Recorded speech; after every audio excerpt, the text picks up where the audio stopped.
ঈদ উল ফিতরের ছুটি শেষে ঢাকায় ফিরতে শুরু করেছেন কর্মজীবীরা। কমলাপুর স্টেশনে উপচে পড়া ভিড়। দেশের সব পেট্রোল পাম্পে ট্যাগ অফিসার নিয়োগের সিদ্ধান্ত। ঢাকা, চট্টগ্রাম সহ প্রতিটি এলাকায় তেল বিক্রিতে নজরদারি। কালিহাতি ট্রেন দুর্ঘটনায় নিহত 5 জনের মরদেহ পৌঁছালো নিজ গ্রামে। স্বজনদের আহাজারিতে শোকস্তব্ধ এলাকা। যুদ্ধ এখনো শেষ হয়নি। ইরানে আরও ৩,৫৫৪ লক্ষ্যবস্তুতে হামলা বাকি, হুঁশিয়ারি ট্রাম্পের।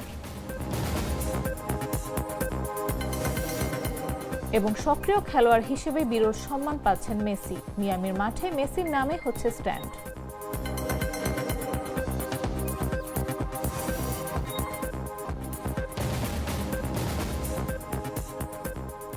দুপুর 1টা নিউজে সবাইকে আমন্ত্রণ।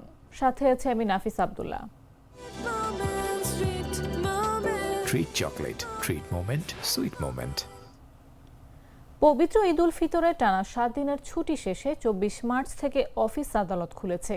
তবে 24 ও 25 মার্চ কর্মদিবস হলেও 26 মার্চ মহান স্বাধীনতা দিবস উপলক্ষে সরকারি ছুটি ছিল।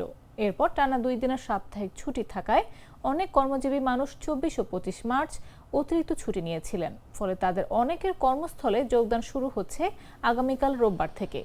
এ কারণে আজ শনিবার রাজধানীর কমলাপুর রেলওয়ে স্টেশনে দেশের বিভিন্ন এলাকা থেকে ঢাকায় ফেরা যাত্রীদের ব্যাপক ভিড় দেখা গেছে। এদিন বিভিন্ন ট্রেনে উপচে পড়া ভিড় লক্ষ্য করা গেছে। অনেক ট্রেনের বগির ভেতর যাত্রী ছিল কানায় কানায় পূর্ণ। এমনকি কিছু ট্রেনের ছাদেও যাত্রীদের অবস্থান করতে দেখা গেছে। অন্যদিকে যাদের অফিস ঢাকার বাইরে, বিশেষ করে চট্টগ্রাম কিংবা অন্যান্য অঞ্চলে, তাদেরও একটা অংশকে ঢাকা ছাড়তে দেখা গেছে। যাত্রীদের সঙ্গে কথা বলে জানা যায়, 2-1টি অভিযোগ ছাড়া এবারের ঈদ যাত্রা মোটামুটি স্বস্তিদায়ক ও সুশৃঙ্খল ছিল। বিশেষ করে ঈদের আগ মুহূর্তে চিলাহাটি এক্সপ্রেসের একটি বগি লাইনচ্যুত হওয়ার ঘটনায় উত্তরবঙ্গগামী কিছু ট্রেনের যাত্রা বিলম্বিত হলেও অন্যান্য রুটের বেশিরভাগ ট্রেন সময় মতো স্টেশন ছেড়েছে এবং নির্ধারিত সময়ে গন্তব্যে পৌঁছেছে।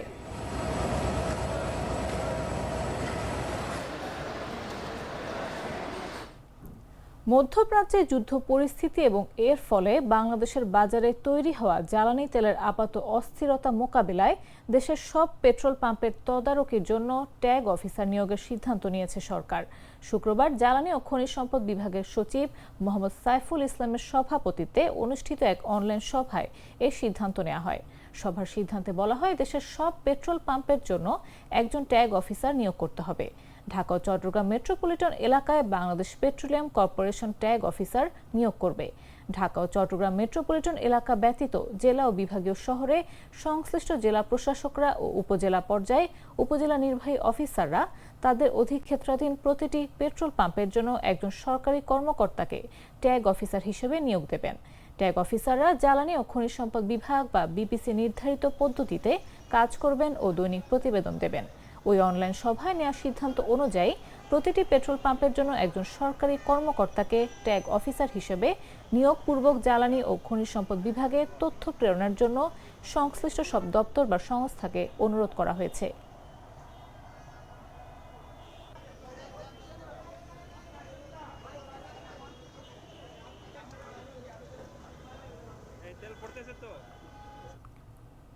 আজ সন্ধ্যার মধ্যে দেশের 19 অঞ্চলে 60 কিলোমিটার বেগে ঝোড়ো হাওয়া বয়ে যেতে পারে। সেই সঙ্গে বজ্রবৃষ্টিও হতে পারে বলেও জানিয়েছে আবহাওয়া অফিস। শনিবার সকাল 9টা থেকে সন্ধ্যা 6টা পর্যন্ত দেশে অভ্যন্তরীণ নদী বন্দরের জন্য দেয়া আবহাওয়ার পূর্বাভাসে এই তথ্য জানা গেছে। আবহাওয়াবিদ AKM নাজমুল হকের সই করা সতর্কবার্তায় বলা হয়েছে, রংপুর, দিনাজপুর, রাজশাহী, পাবনা, বগুড়া, টাঙ্গাইল, ঢাকা, ময়মনসিংহ, যশোর, কুষ্টিয়া, ফরিদপুর, মাদারীপুর, খুলনা, বরিশাল, পটুয়াখালী, নোয়াখালী, কুমিল্লা, চট্টগ্রাম এবং সিলেট অঞ্চলের ওপর দিয়ে পশ্চিম অথবা উত্তর পশ্চিম দিক থেকে ঘন্টায় 45 থেকে 60 কিলোমিটার বেগে অস্থায়ীভাবে দমকা অথবা ঝোড়ো হাওয়া সহ বৃষ্টি বা বজ্রবৃষ্টি হতে পারে। এই অবস্থায় এসব এলাকার নদী বন্দরগুলোকে 1 নম্বর সতর্ক সংকেত দেখিয়ে যেতে বলেছে আবহাওয়া অফিস। রোজকার সাধারণ খাবার এখন হবে অসাধারণ। প্রাণ স্বাদের মশলা, স্বাদ বাড়ায়, ঘ্রাণ ছড়ায়। টানা 7 দফা কমার পর দেশের বাজারে সোনার দাম বাড়ানো হয়েছে।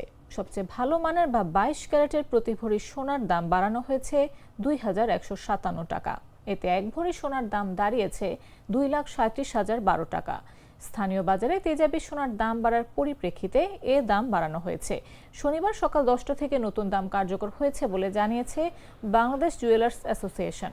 এর আগে বাজু standing committee on pricing and price monitoring committee বৈঠক করে এ দাম বাড়ানোর সিদ্ধান্ত নিয়েছে। তার আগে টানা 7 দফা সোনার দাম কমানো হয়। 7 দফায় ভালো মানের 1 ভরি সোনার দাম কমানো হয় 35,575 টাকা। এখন সবচেয়ে ভালো মানের বা 22 ক্যারেটের প্রতি ভরি সোনার নতুন দাম নির্ধারণ করা হয়েছে 2,37,012 টাকা।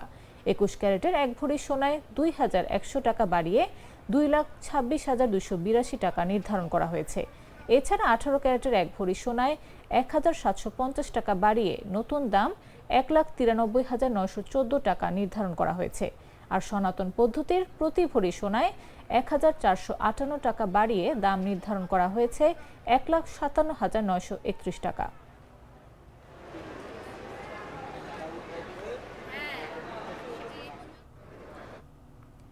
টাঙ্গাইলের কালিহাতীতে ট্রেনের কাটা পড়ে একই পরিবারের 3 জন সহ নিহত 5 জনের মরদেহ নিজ গ্রামে পৌঁছেছে। নিহত সবার বাড়ি গাইবান্ধার সাদুল্লাপুরের ধাপেরহাট ইউনিয়নের নিজপাড়া গ্রামে। শনিবার সকালে মরদেহগুলো গ্রামে এসে পৌঁছালে স্বজনদের আহাজারিতে ভারী হয়ে ওঠে পুরো এলাকা। এর আগে গত শুক্রবার রাত 8টার দিকে টাঙ্গাইলের কালিহাতী উপজেলার ধলাটেঙ্গর এলাকায় এই মর্মান্তিক দুর্ঘটনা ঘটে। নিহতরা হলেন সুলতান মাহমুদ, নিজপাড়া গ্রামের আজিজার রহমানের ছেলে। তার চাচাতো বোন রিফা রেসা আব্দুর রশিদের মেয়ে, তিনিও গার্মেন্টস কর্মী ছিলেন। নার্গিস আক্তার, তার শিশু ছেলে নীরব এবং নীরবের বড় ভাইয়ের শাশুড়ি প্রতিবেশী দোলা বেগম। নার্গিস আক্তার ওই গ্রামের হামিদুজ্জামানের স্ত্রী। তারা একই পরিবারের সদস্য এবং পেশায় গার্মেন্টস শ্রমিক ছিলেন।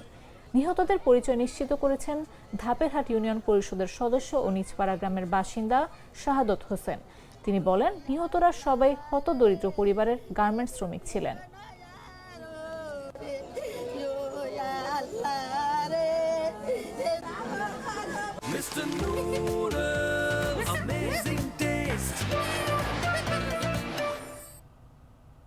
জানাবো আন্তর্জাতিক সংবাদ।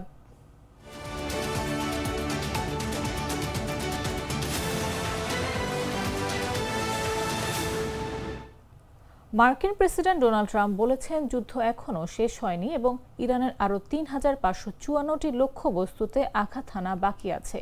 পররাষ্ট্রমন্ত্রী মার্কো রুবিও বলেছেন, যুক্তরাষ্ট্র কোনো স্থলসেনা ছাড়াই লক্ষ্য অর্জন করতে পারবে এবং যুদ্ধ কয়েক সপ্তাহের মধ্যেই শেষ হয়ে যেতে পারে।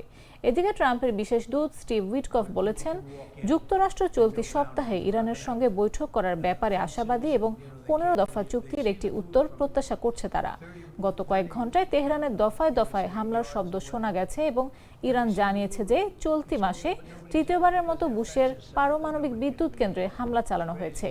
ইসরায়েল জানিয়েছে তারা মধ্য ইরানের আরাক হেভি ওয়াটার প্ল্যান্টেও হামলা চালিয়েছে। অপরদিকে ইরানের রাষ্ট্রীয় গণমাধ্যম জানিয়েছে মার্কিন ইসরায়েলি হামলায় বেসামরিক স্থাপনাগুলোকে লক্ষ্যবস্তু করা হচ্ছে। দেশটির পররাষ্ট্রমন্ত্রী আব্বাস আরাকচি বলেছেন, তার দেশের জন্য কঠোর মূল্য আদায় করবে। বেশ কয়েকটি উপসাগরীয় দেশ নতুন করে হামলা প্রতিহত করার খবর জানিয়েছে। সংযুক্ত আরব আমিরাত জানিয়েছে তাদের বিমান প্রতিরক্ষা ব্যবস্থা ইরান থেকে উৎক্ষেপিত ব্যালিস্টিক ক্ষেপণাস্ত্র ও ড্রোন প্রতিহত করেছে।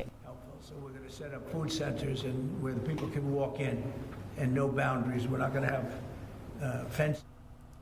জেএনজি আন্দোলনে ক্ষমতাচ্যুত নেপালের সাবেক প্রধানমন্ত্রী কেপি শর্মা ওলিকে গ্রেফতার করেছে দেশটির পুলিশ। শুক্রবার নতুন সরকার শপথ নেয়ার একদিন পরেই শনিবার ওলিকে গ্রেফতার করা হয়েছে। গত বছর সেপ্টেম্বর মাসে নেপালের জেএনজি নেতৃত্বাধীন বিক্ষোভে অন্তত 77 জন নিহত হয়। এসব মৃত্যুর ঘটনায় কেপি শর্মা ওলির দায় আছে কিনা সে বিষয়ে তদন্তের স্বার্থে তাকে গ্রেফতার করেছে পুলিশ।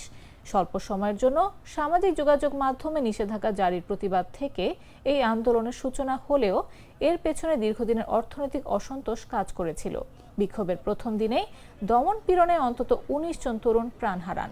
ওলির দল কমিউনিস্ট পার্টি অফ নেপালের জ্যেষ্ঠ নেতা মিন বাহাদুর শাহী বলেন, আজ সকালে তাকে তার বাসভবন থেকে নিয়ে যাওয়া হয়েছে। পুলিশের মুখপাত্র ওম অধিকারী ওলি এবং তার স্বরাষ্ট্রমন্ত্রী রমেশ লেখকের আটক হওয়ার বিষয়টি নিশ্চিত করেছেন। এদিকে চলতি বছর 5 মার্চের সংসদ নির্বাচনে জয়ী হয়েছেন র্যাপার থেকে রাজনীতিবিদ হওয়া বালেন্দ্র শাহ। গত শুক্রবার প্রধানমন্ত্রী হিসেবে তিনি শপথ নিয়েছেন। ওলি সরকারের পতনের পর এটিই ছিল তার প্রথম নির্বাচন।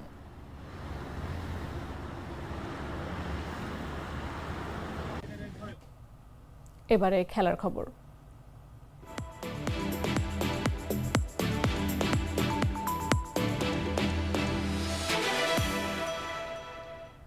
আর্জেন্টিনার কিংবদন্তি ফুটবলার লিওনেল মেসি ইন্টার মিয়ামিতে খেলছেন 2023 সাল থেকে। তিনি যোগ দেওয়ার পর ক্লাব ও মেজর লিগ সকারের জনপ্রিয়তা বেড়েছে আগের তুলনায় ঢের বেশি।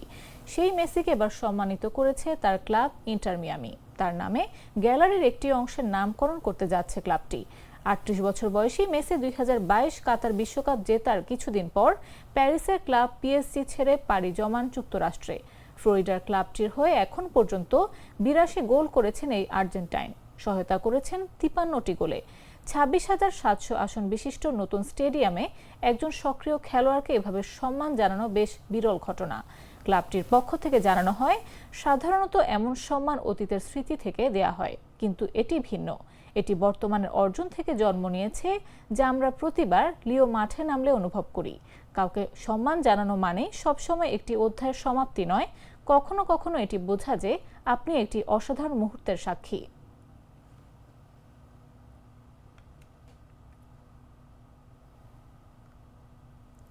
সংবাদ শেষ করার আগে শিরোনামগুলো জানিয়ে দিচ্ছি আরো একবার। ঈদ উল ফিতরের ছুটি শেষে ঢাকায় ফিরতে শুরু করেছেন কর্মজীবীরা। কমলাপুর স্টেশনে উপচে পড়া ভিড়।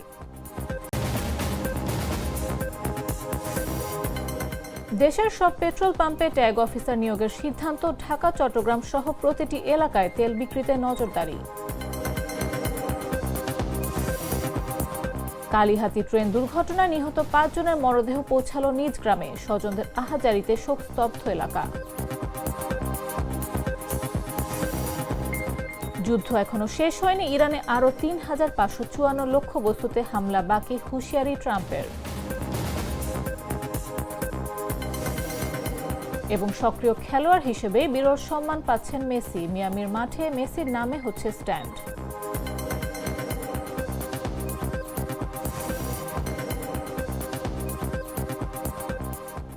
দর্শক, এই ছিল এখনকার মতো। এরপর দেখবেন দুপুর 3টা নিউজ। প্রতি মুহূর্তে সর্বশেষ খবর পেতে ভিজিট করুন jagonews24.com, ফলো করুন আমাদের ভেরিফাইড ফেসবুক পেজ এবং সাবস্ক্রাইব করুন জাগো নিউজের ইউটিউব চ্যানেল। এতক্ষণ সাথে থাকার জন্য ধন্যবাদ সবাইকে।